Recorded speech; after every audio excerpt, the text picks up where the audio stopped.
Menteri PU Dodi Hanggodo kembali menjadi sorotan publik.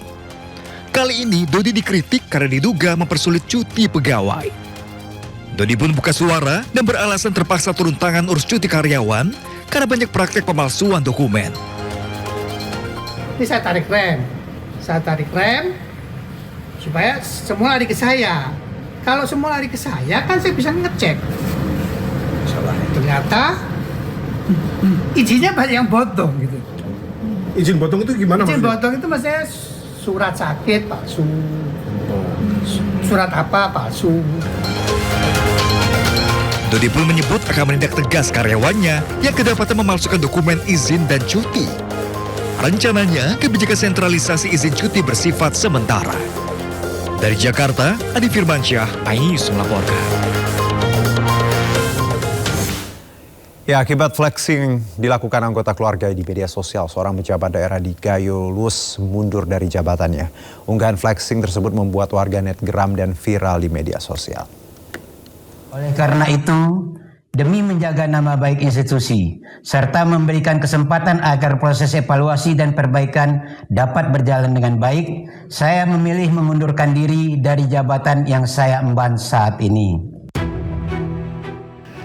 Seorang pejabat daerah di Kabupaten Gayo Luwus, Aceh mengundurkan diri usai anggota keluarganya mencuri perhatian publik di jagat media sosial. Wanita diketahui merupakan anak dari salah satu pejabat Gayo Luwus ini menggugah sejumlah foto yang menunjukkan kemewahan. Saya yang bertanda tangan di bawah ini, nama Dr. Nevi Rizal MKes MH, jabatan Asisten Pemerintahan Keistimewaan Aceh dan Kesra. Melalui surat ini, saya menyampaikan pengunduran diri dari jabatan yang saya emban terhitung sejak tanggal 23 Juli 2026. Keputusan ini saya ambil dengan penuh kesadaran dan tanggung jawab akibat munculnya perhatian publik terkait perilaku anggota keluarga saya yang menimbulkan polemik dan telah mempengaruhi kepercayaan masyarakat. Ini bukan pertama kalinya terjadi. Anggota keluarga pejabat yang memamerkan kemewahan atau flexing di media sosial berujung membawa karir pejabat terkait berakhir. Dilansir dari laman Instagram @dea.aa, putri pejabat pemerintahan ini memamerkan gaya hidup mewahnya serta sejumlah tangkapan layar yang sekaligus menyeret nama Dr. Nevi Rizal. Postingan yang beredar di media sosial ini membuat geram warganet di kolom komentar. Bahkan Dea terlihat sempat menanggapi komentar warganet dengan foto dan tulisan bernada angkuh sebelum akhirnya menutup laman Instagramnya. Mirisnya, di tengah kemewahan dan kekayaan yang dipamerkan, Gayo Luwus masih terus mencoba untuk bangkit dari banjir bandang yang sempat menerjangnya akhir tahun lalu. Jalan-jalan yang rusak, bangunan yang roboh, listrik yang sempat padam membuat warga sulit untuk hanya memenuhi kebutuhan dasar mereka. Di saat rakyat berusaha bertahan, ada pejabat yang justru mempertontonkan kemewahan. Ini menjadi gambaran bahwa kekuasaan tanpa empati hanya menjadi ironi. Tim Liputan, iNews melaporkan. Kepala Staf Kepresidenan Jenderal TNI Purnawirawan Dudung Abdurrahman tanggapi terkait mundurnya asisten satu Sekretariat Daerah Kabupaten Gayo Luwus Aceh, Dr. Nevi Rizal karena konten flexing sang anak. Terkait hal tersebut, Dudung berharap ke depannya tidak ada lagi pejabat yang mengundurkan diri karena masalah pribadi terlebih karena flexing. Mudah-mudahan ini menjadi pelajaran lah bagi kita. Hal-hal seperti ini jangan sampai terjadi. Ya mungkin bapaknya juga banyak pertimbangan yang beliau perkirakan sehingga mungkin lebih baik mundur.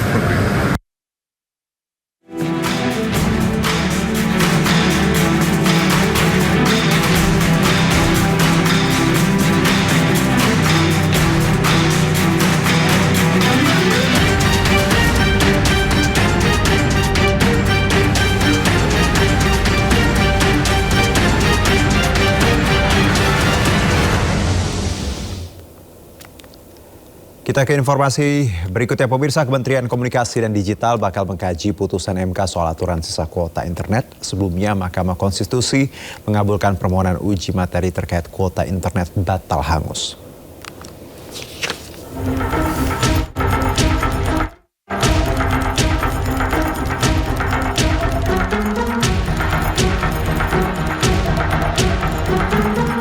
Kementerian Komunikasi dan Digital sambut baik dan hormati putusan Mahkamah Konstitusi yang wajibkan penyelenggara jasa telekomunikasi menyediakan pilihan layanan yang menjamin sisa kuota internet, pelanggan tetap aktif dan dapat digunakan.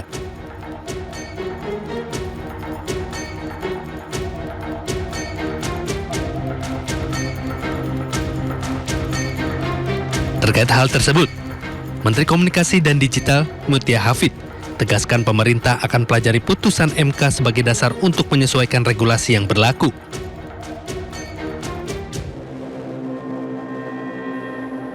Hari Kamis, Mahkamah Konstitusi mengabulkan permohonan uji materi terkait kuota internet hangus.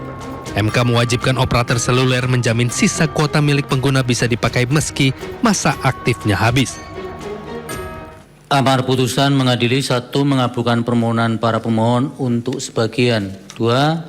Menyatakan pasal 28 ayat 1 dalam pasal 71 angka 2 lampiran Undang-Undang Nomor 6 Tahun 2023 tentang penetapan peraturan pemerintah pengganti Undang-Undang Nomor 2 Tahun 2022 tentang Cipta Kerja menjadi Undang-Undang Lembaga Negara Republik Indonesia Tahun 2023 Nomor 41 tambahan Lembaga Negara Indonesia Nomor 6856 bertentangan dengan Undang-Undang Dasar Negara Republik Indonesia tahun 1945 dan tidak memiliki kekuatan hukum mengikat secara bersyarat sepanjang tidak dimaknai besaran tarif penyelenggaraan jaringan telekomunikasi dan atau penyelenggaraan jasa telekomunikasi ditetapkan oleh penyelenggara jaringan telekomunikasi dan atau jasa telekomunikasi berdasarkan formula yang ditetapkan oleh pemerintah pusat dengan kewajiban menyediakan pilihan layanan jasa telekomunikasi yang menjamin sisa kuota milik pengguna jasa telekomunikasi tetap aktif dan dapat digunakan. Sebelumnya, seorang pengemudi ojol dan seorang pedagang kuliner mempersoalkan skema sisa kuota internet yang belum digunakan akan hangus saat berakhir masa aktif. Atas dasar hal itu, keduanya sebagai pemohon mengajukan uji materil terhadap pasal 71 angka 2 Undang-Undang Nomor 6 Tahun 2023 tentang Cipta Kerja ke MK. Tim Liputan iNews melaporkan. Ya, setelah implementasi Quick Response Code Indonesian Standard atau KRIS di sejumlah negara Asia Tenggara, BI kini berkomitmen memperluas konektivitas pembayaran KRIS dengan Arab Saudi, India, dan Hong Kong. Implementasi tersebut juga mempertimbangkan kesiapan masing-masing negara, baik dari sisi regulasi maupun infrastruktur. Bank Indonesia terus memperluas kerjasama pembayaran lintas negara melalui Quick Response Code Indonesian Standard. Setelah implementasi di sejumlah negara Asia Tenggara, BI kini melanjutkan pembahasan kerjasama dengan India serta memulai diskusi lebih mendalam dengan Arab Saudi dan Hong Kong. Deputi Gubernur BI Filianingsih Hendarta mengatakan implementasi KRIS antar negara harus mempertimbangkan kesiapan masing-masing negara baik dari sisi regulasi, infrastruktur, industri maupun koordinasi dengan otoritas terkait. Ya, kita saat ini terus melanjutkan diskusi dengan India untuk cross border dengan India dan kita juga sudah memulai diskusi secara mendalam dengan Saudi Arabia dan juga dengan Hong Kong. Mudah-mudahan ini bisa segera dilakukan juga karena ini memang untuk implementasinya kita harus memperhatikan kesiapan dari masing-masing negara, tentunya kesiapan regulasi, infrastruktur, industri, dan juga koordinasi dengan otoritasnya. BI mencatat transaksi inbound yakni transaksi pengguna luar negeri di Indonesia mencapai 1,85 triliun, sementara transaksi outbound atau transaksi pengguna Indonesia di luar negeri tercatat 330 miliar rupiah. Dengan demikian, KRIS antar negara membukukan dana masuk bersih sebesar 1,52 triliun rupiah pada triwulan 2 2026.